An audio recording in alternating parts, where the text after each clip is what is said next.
Welcome to our parlour here in our ingredients kitchen. Thomas is going to speak in a little bit more detail about its function in our manufacturing process.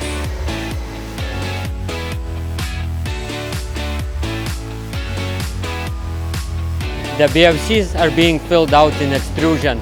Then the BFCs are being loaded in the automated guided vehicle mule.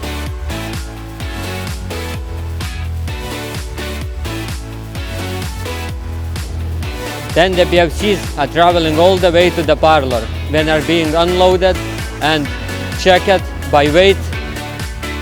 Then the BFCs, if everything is okay with the BFC will go further to the larder until it will be needed for packing order.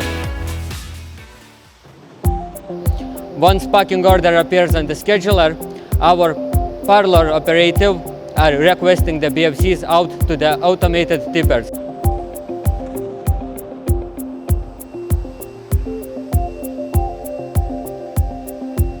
We have two automated tippers in the parlour, and those two automated tippers can do up to 256 tips over the 12-hour shift